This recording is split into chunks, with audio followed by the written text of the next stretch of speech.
اس وقت سبھی احتشام کی کال کا انتظار کر رہے تھے، مگر فیصل کا یوں اٹھ کر باہر چلے جانا سب کو شک میں مبتلا کر رہا تھا۔ کیا ہوا فریال بھابھی؟ فیصل بھائی ابھی تک کیوں نہیں آئے؟ کس سے بات کر رہے ہیں؟ بلائیں نا انہیں۔ مرحا کو اپنا دل ڈوبتا ہوا محسوس ہو رہا تھا۔ ٹھہرو ذرا، میں دیکھتی ہوں۔ پریشان کیوں ہو رہی ہو سکتا ہے ان کے کسی دوست کا ہی فون ہو۔ فریال جیسی ہی لان میں آئی، فیصل بھائی نے روتے ہوئے انہیں گلے لگایا تھا۔ کیا ہوا ہے بتائے تو صحیح، آپ اس طرح کیوں رو رہے ہیں؟ وہ احتشام کا فون آیا تھا، ان سے الفاظ بھی صحیح سے ادا نہیں ہو رہے تھے۔ فیصل اور فریال دونوں لاؤنج میں داخل ہوئے تو ان کے چہروں سے لگ رہا تھا جیسے وہ دونوں روئے ہوں۔ کیا ہوا فیصل؟ بی جان یکدم ہی اپنی جگہ سے اٹھ گئیں۔ بی جان، وہ اشر کی سرجری کامیاب ہو گئی۔ وہ فوراً سے آ کر بی جان کے گلے لگ گئے۔ آج پہلی بار بی جان آنسوؤں سے رو رہی تھی۔ اس سے پہلے کسی نے بھی بی جان کو روتے ہوئے نہیں دیکھا تھا، اور مرحا کی تو حالت وہ تھی کہ کاٹو تو لہو نہیں بدن میں۔ میری بچی، اشر ٹھیک ہو گیا، اللہ نے اسے نئی زندگی دے دی۔ انہوں نے مرحا کے کندھے پر ہاتھ رکھ کر کہا تو جیسے وہ ہوش میں آئی اور فوراً سے بی جان کے گلے لگ گئی۔ آج سب کی آنکھیں ہی نم تھیں، بس فرق صرف اتنا تھا کہ آج سب کی آنکھوں میں خوشی کے آنسو تھے۔ باقی سب کی طرح ارہم بھی وہیں لاؤنج میں اشر کی کال کا انتظار کرتے کرتے بی جان کی گود میں سر رکھ کر سو چکا تھا۔ فریال بھابھی نے اپنے شوہر کے کپڑے استری کرنے تھے، سو وہ اپنے کمرے میں جا چکی تھی۔ فیصل بھائی بھی اپنے کمرے میں کمپیوٹر پر آفس کا کام کر رہے تھے۔ رات کے تقریباً 11:30 بجے احتشام کی کال آئی۔ تھوڑی دیر بعد فیصل بھائی لاؤنج میں آئے تو بی جان اور مرحا وہیں صوفے پر بیٹھی ہوئی تھی۔ کیا ہوا؟ آئی احتشام کی کال؟ بی جان نے فیصل کو لاؤنج میں آتے دیکھا تو فکر سے پوچھا۔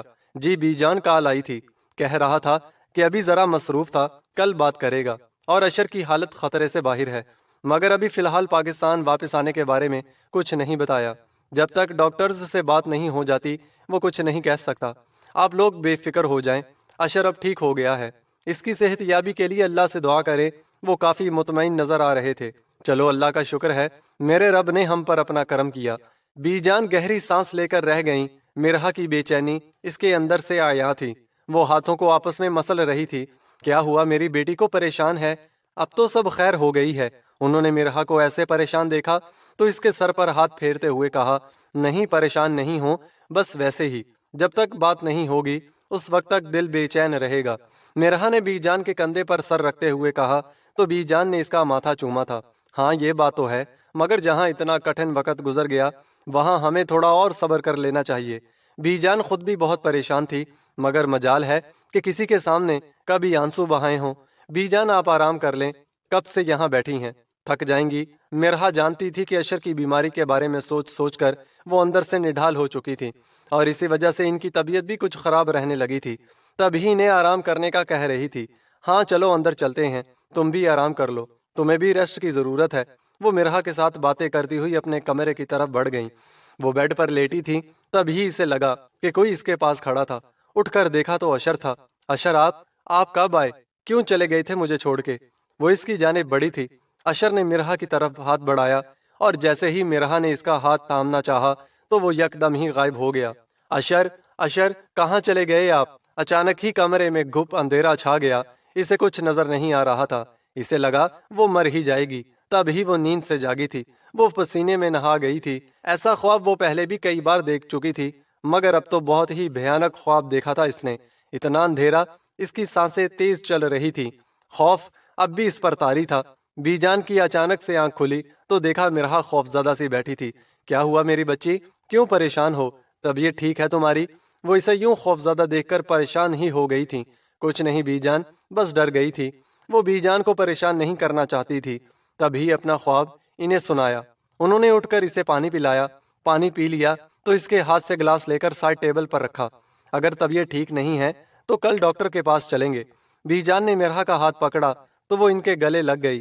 میں بالکل ٹھیک ہوں بی جان، بس اشر کی فکر ہونے لگتی ہے، کیا کروں، پریشان ہو جاتی ہوں۔ سوری، میں نے آپ کو بھی پریشان کر دیا۔ مرحا نے ان سے الگ ہوتے ہوئے کہا۔ اچھا ہے، دل کا غبار نکال دینا چاہیے، ورنہ یہ وبال جان بن جاتا ہے۔ انہوں نے مرحا کا گال تھپ تھپاتے ہوئے کہا تو وہ مسکرا دی۔ اشر کی سرجری کو 1 ہفتہ گزر گیا تھا اور اب وہ مکمل طور پر ٹھیک ہو چکا تھا، مگر ڈاکٹروں کے مطابق اسے مزید 20 دن انڈر آبزرویشن رکھنا تھا۔ اسی وجہ سے ان دونوں کے واپس آنے کے بارے میں ابھی حتمی فیصلہ نہیں ہو سکا تھا کہ آیا انہوں نے کب آنا تھا۔ احتشام تو اپنے گھر فون کرتا رہتا تھا، اور بی جان، فیصل بھائی اور مرحا سے بھی اس کی فون پر بات چیت ہوتی رہتی تھی، مگر اشر نے بی جان، مرحا اور باقی سب سے صرف ایک ہی بار بات کی تھی۔ جہاں مرحا اشر سے بات کر کے مطمئن ہو گئی تھی، وہیں بی جان اور فیصل بھائی بھی کافی خوش دکھائی دے رہے تھے۔ البتہ ارحم اب بھی اشر کے نہ آنے کی وجہ سے کچھ خفا خفا سا تھا۔ احتشام نے آج پھر سے کال کی تھی، سب نے بات کی، مگر مرحا شاید اپنے کمرے میں تھی، اس لیے اس سے بات نہ ہو سکی۔ اشر نے بھی اس سے حال احوال کیا تھا۔ بی جان کا چہرہ خوشی سے دمک رہا تھا، فیصل بھائی کے دل کو بھی کچھ سکون ہوا تھا اپنے چھوٹے بھائی سے بات کر کے۔ تبھی بی جان نے مرحا سے بات کروانے کا کہا تو احتشام نے یہ کہتے ہوئے کال ڈسکنیکٹ کر دی کہ میں اسی کے نمبر پر کال کر لیتا ہوں۔ مرحا کو فون ملایا تو اس نے پہلی بیل پر ہی فون ریسیو کر لیا۔ احتشام نے مرحا سے بات کی، پھر احتشام کو فون دے کر روم سے باہر چلا گیا۔ کیسی ہے میری جان؟ اشر کتنا خوش تھا، یہ اندازہ تو اس کی آواز سے ہی لگایا جا سکتا تھا۔ بہت ہو گیا اشر، اب مجھ سے انتظار نہیں ہوتا، بس کرے آ جائیں۔ مرحا آپ کے بنا نہیں جی سکتی۔ مرحا کی آنکھیں پھر سے بھیگنے لگی تھی، ورنہ ڈاکٹرز تو بالکل ہی نا امید ہو چکے تھے۔ اور پتا ہے، میری سرجری سے پہلے ڈاکٹرز نے احتشام کو سب کچھ بتا دیا تھا، تب بھی وہ بہت رویا تھا، مگر پھر اللہ کا نام لے کر رسک بھی لیا ہم نے۔ دیکھے نا، اب میں بالکل ٹھیک ہوں، اب تو مسکرانے کا ٹائم ہے، رونے کا نہیں۔ اشر واقعی بہت خوش تھا، مگر آپ کی مرحا آپ کو مس کر رہی ہے۔ اس کا دل اشر کے بنا اب بھی اداس تھا۔ اچھا، ایک حل ہے میرے پاس۔ اب کی بار اشر کو شرارت سوجھی۔ کون سا حل؟ مرحا واقعی سنجیدہ ہو گئی۔ آپ کی آسٹریلیا کی سیٹ کروا دیتا ہوں، آپ بھی آ جائیں، ویسے بھی ہمارا ہنی مون تو رہ گیا ہے، یہاں منا لیں گے۔ اشر نے ہنستے ہوئے کہا تو مرحا کا کہا گونجا تھا، جی بالکل صحیح کہا آپ نے، بھجوا دیں، مجھے تو ویسے بھی آپ کا ساتھ چاہیے۔ مرحا نے بھی اسے ویسے ہی جواب دیا تو اس کی مسکراہٹ کافی گہری ہو گئی تھی۔ مجھے آپ سے بہت گلہ ہے، اشر نے کچھ سوچتے ہوئے کہا تو مرحا حیران رہ گئی۔ کیا ہوا اشر؟ مجھ سے کوئی غلطی ہو گئی ہے کیا؟ وہ اشر کی بات سن کر پریشان ہو گئی تھی۔ غلطی تو ہوئی ہے، مگر آ کر بتاؤں گا۔ وہ اب اسے تنگ کر رہا تھا، بتائیں نا، ورنہ مجھے کسی پل چین نہیں آئے گا۔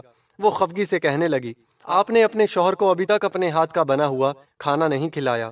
اشر کی دلی خواہش تھی کہ مرحا اسے خود کھانا بنا کر کھلائے۔ بی جان نے ابھی تک مجھے کام کو ہاتھ نہیں لگانے دیا، تو میں کیا کر سکتی ہوں؟ اور اگر آپ کے دل میں خواہش تھی تو کہہ دیتے، میں بنا دیتی۔ اب کی بار مرحا بالکل سنجیدہ ہو گئی۔ او ہو، مذاق کر رہا تھا، اب رونا شروع نہیں کر دینا۔ اشر کو لگا کہ وہ ابھی پھر سے رونا شروع کر دے گی، تبھی فوراً سے بات بدلتی، نہیں رو رہی، آ جائیں پاکستان، پھر آپ کی ساری فرمائشیں پوری کروں گی۔ مرحا کو دل ہی دل میں خوشی محسوس ہوئی تھی کہ اشر اس کا کتنا احساس کرتا ہے۔ مرحا کے لیے یہ احساس ہی کافی تھا کہ اشر بھی اس سے اتنی ہی محبت کرتا ہے جتنی کہ وہ اشر سے کرتی ہے۔ احتشام ہاسپٹل سے نکل کر نماز پڑھنے کے لیے مسجد کی طرف بڑھ گیا، جو کہ ہاسپٹل سے واکنگ ڈسٹینس پر تقریباً 10 منٹ کے فاصلے پر تھی۔ جیسے ہی نماز پڑھ کر مسجد سے نکلا تو سامنے سے آتا ہوا شخص اسے جانا پہچانا سا لگا۔ وہ شخص بھی اسے بہت غور سے دیکھ رہا تھا۔ جب قریب آیا تو فوراً سے احتشام کو گلے لگایا تھا۔ اب احتشام بھی اسے پہچان چکا تھا، یہ فراز تھا، اس کا کلاس فیلو، جس نے ماسٹرز کرنے کے بعد آسٹریلیا میں جاب کے لیے اپلائی کیا تھا۔ اس نے احتشام سے بھی کہا تھا کہ وہ بھی یہیں آ جائے، مگر احتشام اپنے ماں باپ کی وجہ سے یہاں نہیں آ سکتا تھا، لہٰذا اس نے انکار کر دیا تھا۔ احتشام سوچ بھی نہیں سکتا تھا کہ اس طرح فراز سے ملے گا۔ دونوں ایک دوسرے سے مل کر بہت خوش تھے۔ احتشام یار، آ جائیں یہاں پر، پاکستان میں کیا رکھا ہے، اسی کمپنی میں ملازمت کر لیتے جہاں میں کر رہا ہوں۔ آج جب وہ احتشام سے ملا تو پھر سے اسے آفر کرنے لگا، نہیں یار، اب تو وہیں پر شادی بھی کر لی، 2 بچے ہیں میرے، ایک بیٹا اور ایک بیٹی، اور ویسے بھی امی جان کبھی رضامند نہیں ہوں گی یہاں آنے پر۔ احتشام کو خود بھی پاکستان سے باہر جاب کرنا پسند نہیں تھا، اس لیے خود بھی کبھی آسٹریلیا میں جاب کے لیے کوشش نہیں کی۔ تو کس سلسلے میں یہاں آیا ہے؟ اب وہ احتشام کے یہاں آنے کا سبب پوچھنے لگا تو احتشام نے سب بتا دیا کہ وہ اپنے بہنوئی کے ساتھ اس کے علاج کے لیے آیا ہے۔ یہ سن کر اس کے دوست کے چہرے کے تاثرات کچھ عجیب سے ہو گئے، اور علاج کے لیے خرچہ کہاں سے کیا؟ اس نے کچھ سوچتے ہوئے پوچھا تو احتشام نے اسے بتایا کہ اشر کے بھائی نے اپنی پراپرٹی بیچ کر اس کا علاج کروایا تھا۔ تبھی اس نے احتشام سے اس کا موبائل نمبر لیا اور خدا حافظ کہتے ہوئے وہاں سے نکل گیا۔ مگر احتشام کو اپنے دوست کا رویہ کچھ عجیب سا لگا، مگر پھر سر جھٹکتے وہ خود بھی ہاسپٹل کی طرف روانہ ہو گیا۔ 2 دن ہو گئے تھے اور اب تک اشر اور احتشام سے کوئی رابطہ نہ ہو سکا تھا۔ اشر، آپ بالکل بھی اچھے نہیں ہیں، آپ کو اپنی مرحا کی کوئی فکر نہیں ہے۔ وہ دل ہی دل میں اشر سے شکوہ کنا تھی، وہ بھی بہت اداس تھی کہ شادی کے بعد اتنے دن اس نے اشر کے ساتھ نہیں گزارے تھے جتنے اس کے بغیر رہ کر گزار لیے تھے۔ اشر اگر کبھی کال بھی نہ کرتا تو کم از کم ایک میسج ہی کر دیا کرتا تھا، اور اب تو اسے اپنے بھائی پر بھی رہ رہ کر غصہ آ رہا تھا۔ بھائی کو بھی احساس نہیں ہے، وہی کال کر لیتے۔ وہ احتشام سے بھی خفا تھی۔ وہ کب سے اپنے کمرے میں آ کر اشر کو کال ملا رہی تھی، مگر جواب نہ دارد۔ اسے اب بزاریت نے آن گھیرا، وقت جیسے رک سا گیا تھا۔ میں بی جان سے پوچھتی ہوں، شاید انہیں کچھ معلوم ہو۔ وہ یہی سوچتی ہوئی لاؤنج میں آئی تو وہاں کوئی بھی نہیں تھا۔ پھر وہ بی جان کے کمرے کی طرف بڑھ گئی۔ دروازہ پوری طرح سے بند نہیں تھا۔ وہ قریب گئی تو اسے لگا کہ شاید بی جان کسی سے فون پر بات کر رہی تھی۔ کیوں تنگ کر رہے ہو اسے؟ وہ کسی سے فون پر کہہ رہی تھی، مگر اسے کچھ سمجھ نہیں آئی۔ وہ واپس ہی پلٹی تھی کہ سامنے سے اسے فریال بھابی آتی دکھائی دی۔ کیا ہوا مرہا، خیریت؟ کچھ پریشان لگ رہی ہو، کوئی کام تھا بی جان سے؟ فریال بھابی نے ایک سانس میں ہی اتنے سارے سوالات پوچھ لیے تھے۔ ہاں بھابی، بس وہ بی جان سے بات کرنے آئی تھی تو وہ فون پر کسی سے بات کر رہی تھی، تو سوچا کہ بعد میں آ جاؤں گی، اس لیے واپس اپنے کمرے میں جا رہی تھی۔ آپ سنائیں، آپ کی طبیعت کیسی ہے؟ اور وہ آپ کا گبرو جوان ارحم کہاں ہے؟ نظر ہی نہیں آ رہا۔ مرہا ادھر ادھر نظریں گھماتے ان سے پوچھنے لگی۔ میں تو بالکل فٹ ہوں، وہ ابھی بھی سو رہا ہے، اٹھاتی ہوں اسے۔ آج کل بہت خفا خفا سا رہتا ہے، اشر کو بہت مس کر رہا ہے، اور پتا ہے آج تو اس کا موڈ کچھ زیادہ ہی آف تھا۔ کہہ رہا تھا کہ وہ اس وقت تک کچھ نہیں کھائے گا جب تک اشر واپس نہیں آ جاتا۔ وہ اسے ارحم کے بارے میں بتانے لگی۔ ہاں، انہیں تو میں بھی بہت مس کر رہی ہوں۔ مرہا کی اداسی اس کے چہرے سے آیا تھی۔ اوہ ہو، اشر کچھ زیادہ ہی یاد نہیں آ رہا؟ فریال بھابی نے مرہا کو مانی خیز نظروں سے دیکھا تھا۔ نہیں، وہ دراصل 2 دن سے ان کی کوئی کال نہیں آئی اور نہ ہی کوئی میسج آیا، بس اسی لیے پریشان تھی۔ بی جان سے یہی پوچھنے آئی تھی کہ بھائی یا اشر نے انہیں کال کی یا نہیں۔ اور ہاں، یاد آیا، شاید فیصل بھائی کو اشر نے کال کی ہوگی۔ فیصل بھائی نے کوئی بات کی آپ سے اس بارے میں؟ اب وہ فریال بھابی کی طرف سوالیہ نظروں سے دیکھنے لگی۔ نہیں تو اگر کال آتی تو مجھے تو ضرور بتاتے وہ، مگر ایسا کچھ نہیں ہے۔ ہاں، مگر یاد آیا، مرہا آج رات 8 بجے بی جان کی ایک دوست آ رہی ہیں، وہ امریکہ سے آئی ہوئی ہیں۔ آج شام تیار رہنا، بہت اچھی سی تیار ہونا، بلکہ تمہیں آج میں خود تیار کروں گی۔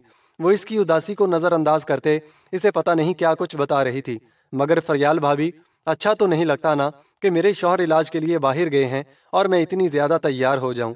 مرہا کو ویسے بھی بہت زیادہ میک اپ کرنا پسند نہیں تھا، اسی لیے اب بھی میک اپ کرنے سے منع کر رہی تھی۔ میں تو کروں گی، کیونکہ مجھے بی جان نے کہا ہے کہ میں تمہیں اچھا سا تیار کروں۔ فریال بھابی کافی کانفیڈنٹ تھی، لیکن مرہا ان کی اس بات کے جواب میں سوائے مسکرانے کے اور کچھ نہ کر سکی۔ جاؤ بی جان اب تک فری ہو چکی ہوں گی، جو بات کرنی ہے کر لو، مجھے شام کے لیے کھانا بنانا ہے اور بھی بہت سے کام ہے۔ ابھی پہلے جا کر ارحم کو جگاؤں، دوپہر سے سو رہا ہے، پھر رات میں اسے نیند نہیں آئے گی۔ وہ مرہا کو ساری تفصیل بتاتے ہوئے سیڑھیاں چڑھتی ہوئی اپنے روم کی طرف بڑھ گئی۔ وہ بی جان کے پاس بیٹھی تھی۔ کیسی طبیعت ہے تمہاری؟ بی جان اسے دیکھ کر بہت خوش تھیں۔ جی بی جان، میں بالکل ٹھیک ہوں، اس نے مسکرا کر کہا، مگر وہ پریشانی میں اپنے ہاتھوں کو آپس میں مسل رہی تھی۔ کیا ہوا میری بیٹی کو؟ کیوں پریشان ہے؟ بی جان اسے جانچتی نظروں سے دیکھ رہی تھی، تبھی اس کی آنکھیں بھیگنے لگیں۔ وہ سر جھکائے رو رہی تھی۔ ارے ارے، کیا ہوا میری بچی کو؟ بی جان نے اسے خود سے قریب کرتے ہوئے پوچھا تو وہ سسکیوں سے رونے لگی۔ بی جان، وہ اشر کال ریسیو نہیں کر رہے، 2 دن سے ان کی کال آئی اور نہ ہی کوئی میسج۔ بہت پریشان ہو گئی ہوں، بس اسی بات پر رو رہی ہوں۔ ایسے دل چھوٹا نہ کیا کرو، ابھی تو اتنی لمبی زندگی گزارنی ہے، ذرا ذرا سی بات پر روتی رہی تو ہو گیا تمہارا کام۔ انہوں نے اس کے آنسو صاف کرتے ہوئے اسے تسلی دی۔ وہ لوگ اتنی دور ہیں، سگنلز کا مسئلہ ہو گیا ہوگا، اتنی ٹینشن لینے کی ضرورت نہیں، اور اب جاؤ اور جلدی سے تیاری شروع کرو۔ فریال نے تمہیں بتا دیا ہوگا اور تمہیں مہندی لگانے کے لیے محلے کی لڑکی آئے گی۔ فریال کے پاس ٹائم نہیں تھا، ورنہ وہ لگا دیتی۔ وہ اس کے رونے کو نظر انداز کیے اسے تیاری کا کہہ رہی تھی، اور مرہا کو کم از کم بی جان سے تو ایسی توقع بالکل بھی نہیں تھی۔ وہ حیران سی بی جان کو دیکھنے لگی تو وہ یکدم ہی بولی، اب مجھے ہی دیکھتی رہو گی یا تیاری بھی کرو گی؟ جلدی کرو، دیر ہو رہی ہے۔ اس کی حیران سی شکل دیکھ کر بی جان کو اس پر ٹوٹ کر پیار آ رہا تھا۔ فریال بھابی نے کچن کا سارا کام کر لیا تھا اور اب وہ مرہا کو تیار کرنے اس کے کمرے میں آ چکی تھی۔ مرہا نے لائٹ گرین کلر کی گھٹنوں تک آتی گولڈن امبرائڈرڈ شرٹ کے ساتھ لائٹ گرین ہی کیپری اور دوپٹہ پہنا تھا۔ لمبے سلکی گھنے بالوں کے ساتھ وہ نظر لگ جانے کی حد تک دل فریب لگ رہی تھی۔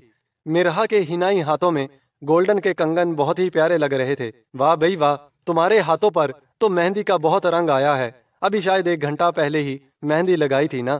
فریال بھابی بھی اس کی تعریف کیے بنا نہ رہ سکیں۔ ہاں مگر مجھے اتنا زیادہ تیار ہونا اچھا نہیں لگ رہا۔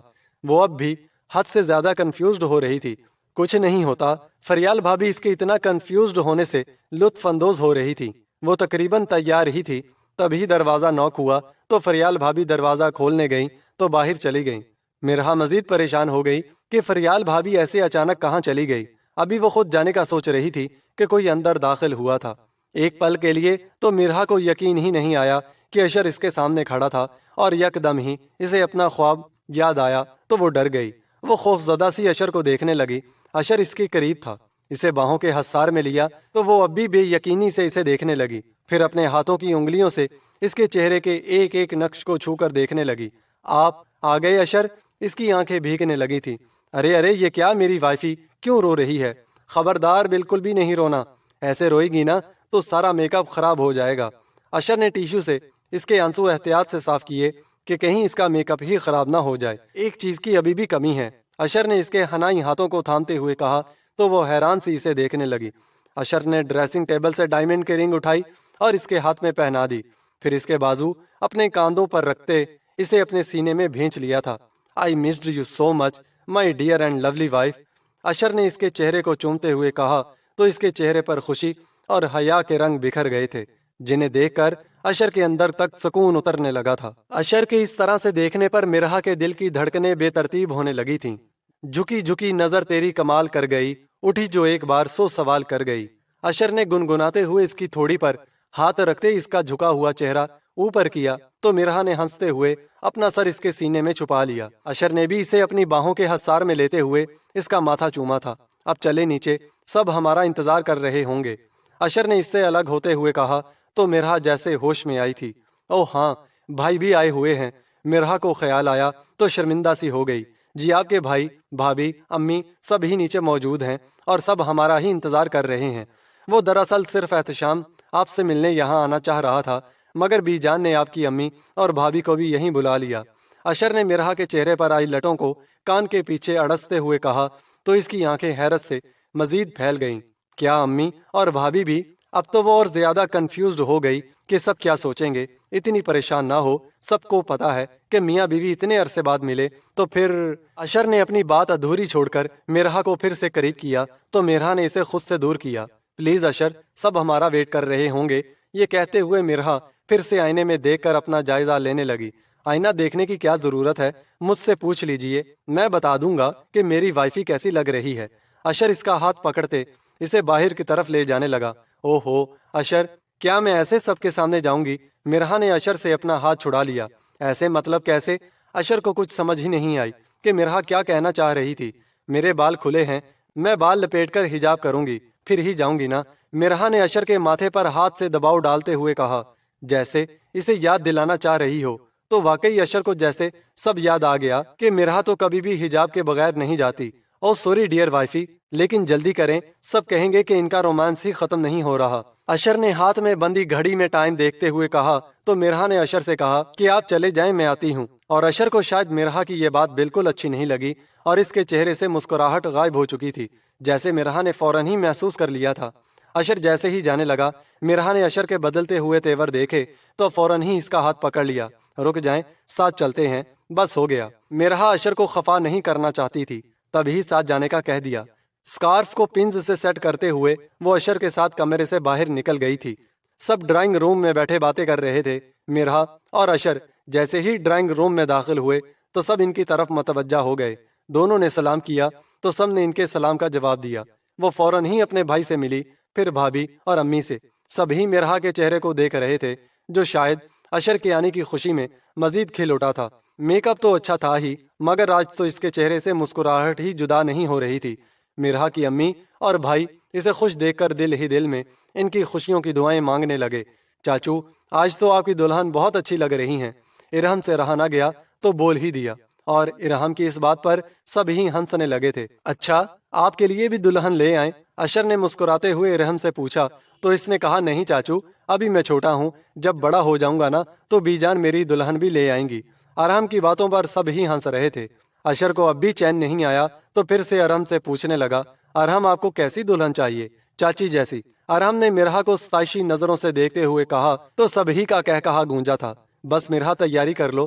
فریال بھابھی نے مرہا کو مانی خیز نظروں سے دیکھا تو وہ سر جھکا گئیں۔ اس کا چہرہ شرم سے سرخ ہو گیا۔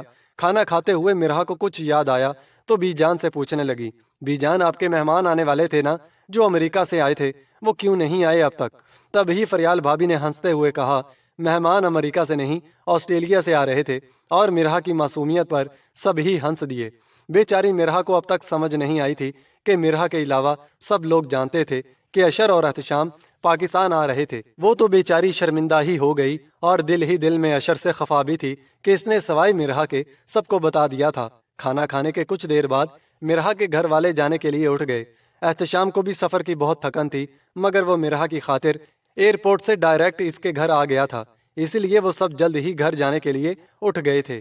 ان لوگوں کے جانے کے بعد وہ سب لاؤنج میں بیٹھے باتیں کر رہے تھے۔ تب ہی ارم اٹھ کر اشر کے پاس آیا تو اشر نے اسے اپنی گود میں بٹھا لیا تھا۔ چاچو، نیکسٹ ٹائم اگر آپ مجھ سے دور گئے نا تو میں آپ سے بالکل بھی بات نہیں کروں گا۔ وہ اپنے چاچو کو کھلی دھمکی دے رہا تھا۔ اچھا، اب تو آپ مجھ سے ناراض نہیں ہے نا؟ اشر نے اس کے گال پر کس کرتے ہوئے پوچھا تو ارہم نے نہ میں سر ہلا دیا۔ ابھی آپ واپس آ گئے ہیں نا تو اس لیے ناراض نہیں ہوں، لیکن اگر دوبارہ چلے گئے نا تو پھر میں زیادہ ناراض ہو جاؤں گا۔ وہ اپنی ہی دھن میں بولے جا رہا تھا۔ نہیں، اب نہیں جاؤں گا، اشر نے اسے صوفے پر بٹھاتے ہوئے کہا تو ارم بھی مسکرا دیا۔ پھر وہ سب کافی دیر تک لاؤنج میں بیٹھے گپ شپ کرتے رہے۔ ارم تو اشر کی گود میں سر رکھے سو گیا۔ بی جان کو بھی نیند آ رہی تھی، وہ بھی اٹھ گئیں تو فیصل بھائی اور فریال بھابھی بھی اپنے کمرے میں چلے گئے اور مرہا بھی اشر کے ساتھ اپنے کمرے میں آ گئی۔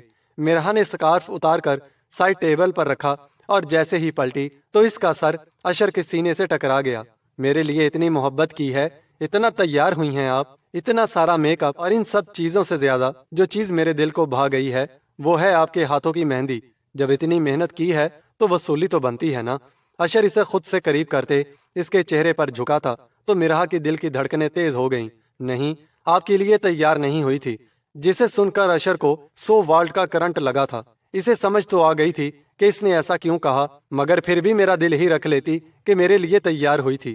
یہ سوچتے ہوئے وہ مرہا سے دور ہوا اور واش روم کی طرف بڑھ گیا۔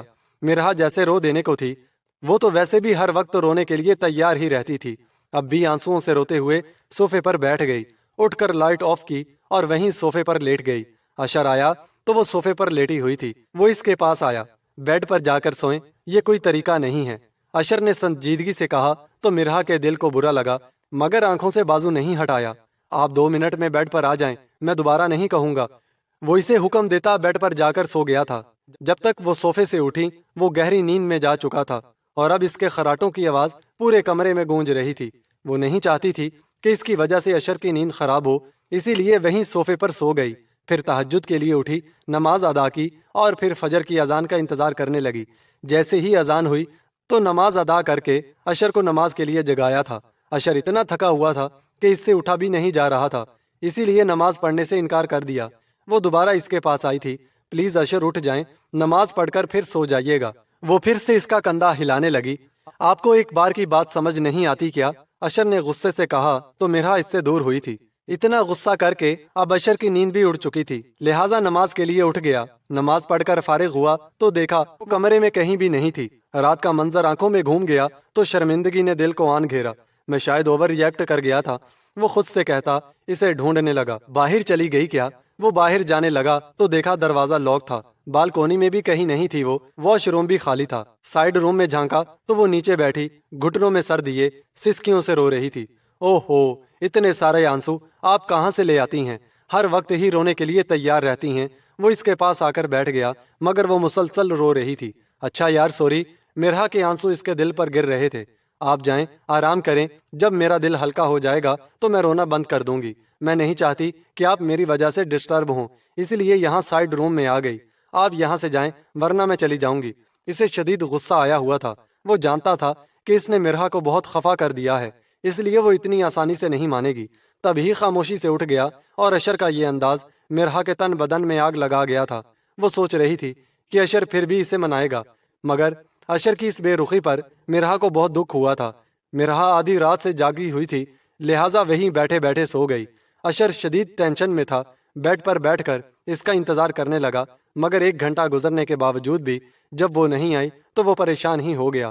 سائڈ روم میں جھانک کر دیکھا تو وہ وہیں بیٹھے بیٹھے سو گئی تھی۔ اشر کی نیند جتنی کچی تھی، مرہا اتنی ہی نیند کی پکی تھی، اسی لیے اسے پتہ ہی نہیں چلا کہ کب اشر نے اسے اٹھا کر بیڈ پر شفٹ کر دیا تھا۔ اس کی آنکھ کھلی تو دیکھا صبح کے 10 بج رہے تھے۔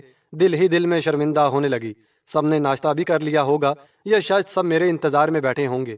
اور پھر خیال آتے ہی سوچنے لگی، میں بیڈ پر کیسے آئی؟ میں تو وہاں سائڈ روم میں۔ وہ انہی سوچوں میں گم تھی کہ اشر کمرے میں داخل ہوا تھا۔ آپ فریش ہو کر نیچے آ جائیں، سب ناشتے پر انتظار کر رہے ہیں۔ وہ بول کر جانے ہی والا تھا کہ مرہا کی آواز پر پلٹ کر دیکھا، مجھے بھوک نہیں ہے، آپ ناشتہ کر لیں۔ مرہا نے اشر کی طرف بغیر دیکھے کہا، آپ کو مجھ پر غصہ ہے تو مجھ پر ہی نکال لیجئے گا، مگر ناشتہ تو آپ کو کرنا ہی ہوگا ہر حال میں۔ 2 منٹ میں آ جائیں، دوبارہ نہیں کہوں گا۔ وہ اپنی بات کہہ کر کمرے سے جا چکا تھا۔ وہ بھی جلدی سے فریش ہو کر ناشتہ کرنے کے لیے پہنچ چکی تھی۔ بی جان، آج میں کھانا بناؤں گی۔ مرہا فراغت سے اکتا چکی تھی، اور ویسے بھی ابھی اس کا موڈ اشر سے سخت خراب تھا، اسی لیے کمرے میں جانے سے گریز کر رہی تھی۔ نہیں، آج تو میں ہی بناؤں گی۔ شام میں تم کھیر بناؤ گی تو کل سے جو کام کرنا چاہو وہ کر سکتی ہو۔ فریال بھابی نے اسے آج کا سارا پلان بتا دیا تھا۔ وہ بی جان کے ساتھ وہیں لاؤنج میں ہی بیٹھ کر باتیں کرنے لگی۔ اشر کو بھی آفس کی طرف سے کال آ گئی تھی، مرہا میرے کپڑے نکال دیجئے، مجھے آفس جانا ہے۔ مرہا فریال بھابی سے باتوں میں مصروف تھی، تبھی اشر نے اسے وہاں آ کر کہا تھا۔ وہ جتنا کمرے میں جانے سے بچ رہی تھی، اب اسے نہ چاہتے ہوئے بھی جانا پڑا۔ اس نے اشر کی ساری چیزیں نکال کر سامنے بیڈ پر رکھ دیں اور کمرے سے چلی گئی۔ وہ ابھی لاؤنج میں جا کر بیٹھی ہی تھی کہ پھر سے اشر نے اسے آواز لگائی تھی۔ وہ تقریباً بھاگتی ہوئی سیڑھیاں چڑھتی کمرے کی طرف گئی۔ وہ کمرے میں گئی تو اشر سامنے کھڑا فون پر کسی سے بات کر رہا تھا۔ وہ وہیں صوفے پر بیٹھ گئی۔ جیسے ہی وہ بات کر کے فارغ ہوا، وہ اس کی طرف آیا۔ وہ اپنی جگہ سے اٹھ گئی، آئندہ مجھے دوبارہ آواز نہ لگانی پڑے۔ کیوں گئی تھی واپس؟ سب کیا کہیں گے کہ آپ مجھے کچھ سمجھتے ہی نہیں؟ وہ نہایت سنجیدگی سے کہہ رہا تھا۔ سوری، آئندہ نہیں ہوگا۔ مرہا نظریں جھکا گئی۔ وہ سر جھکائے اس کے سامنے ہی کھڑی رہی۔ ایسے کریں گی نا تو میں بہت بدتمیز ہو جاؤں گا۔ یہ کہتے ہی اشر نے مرہا کو زور سے گلے لگا لیا۔ مرہا کا ضبط ٹوٹ چکا تھا، وہ پھر سے سسکنے لگی تھی۔ سوری یار، مت رویا کریں، آپ کا اس طرح سے رونا مجھے بہت تکلیف دیتا ہے، اور اگر آئندہ میں غصہ کروں نا تو بے شک بی جان کو میری شکایت لگا دیجئے گا۔ وہ اس کے آنسو صاف کرتے ہوئے بولا، خود آپ جو کچھ بھی کریں جائز ہے، اور میں اگر کچھ بھی کہہ دوں تو آپ کو برا لگ جاتا ہے۔ آپ نے مجھے اپنے آنے کا بھی نہیں بتایا۔ میں آپ کے لیے اتنی پریشان تھی، سب کو پتا تھا کہ آپ واپس آ رہے ہیں۔ نہیں پتا تھا تو ایک مجھے نہیں پتا تھا، میں تو تیار بھی نہیں ہو رہی تھی۔ وہ تو بی جان نے مجھے کہا کہ ان کی کوئی دوست آ رہی ہیں تو میں تیار ہو جاؤں، اور پھر فریال بھابی نے زبردستی میرا میک اپ کر دیا۔ میں نے غصے میں آپ سے ایسا نہیں کہا کہ آپ کے لیے تیار نہیں ہوئی، وہ تو ویسے ہی کہہ دیا میں نے، اور اگر آپ مجھے بتا دیتے تو میں خاص طور پر آپ کے لیے تیار ہوتی۔ الٹا چور کوتوال کو ڈانٹے۔ وہ اپنے دل کی ساری بھڑاس نکال چکی تھی۔ اشر نے اسے بازوؤں سے پکڑ کر بیڈ پر بٹھایا اور پانی پلایا تھا۔ جی بالکل، آپ نے جو کچھ بھی کہا بالکل صحیح کہا۔ ابھی مجھے دیر ہو رہی ہے، شام تک واپس آؤں گا تو آپ کی ساری باتوں کے جواب دوں گا۔ شام میں آئس کریم کھانے جائیں گے، ٹھیک ہے؟ اشر نے اس کا ہاتھ تھاما تو مرہا نے واپس کھینچ لیا۔ تبھی اشر نے اسے گلے لگایا۔ پھر سے سوری یار، معاف کرنے والا بدلہ لینے والے سے بڑا ہوتا ہے۔ اشر نے اس کے گرد باہوں کا حصار تنگ کرتے اس کے کان میں سرگوشی کی۔ کیا یاد کریں گے؟ جائیں معاف کیا۔ ویسے بہت چالاک ہیں آپ، معافی مانگ رہے ہیں کہ میں بدلہ نہ لوں۔ مرہا نے اس سے الگ ہوتے ہوئے کہا تو وہ ہنس دیا۔ لے لیجئے گا جتنے بدلے لینے ہیں، مگر بس رونے کا شغل اچھا نہیں ہے۔ اشر نے اس کے چہرے پر آتی لٹوں کو کان کے پیچھے کرتے کہا تو وہ بھی مسکرا دی۔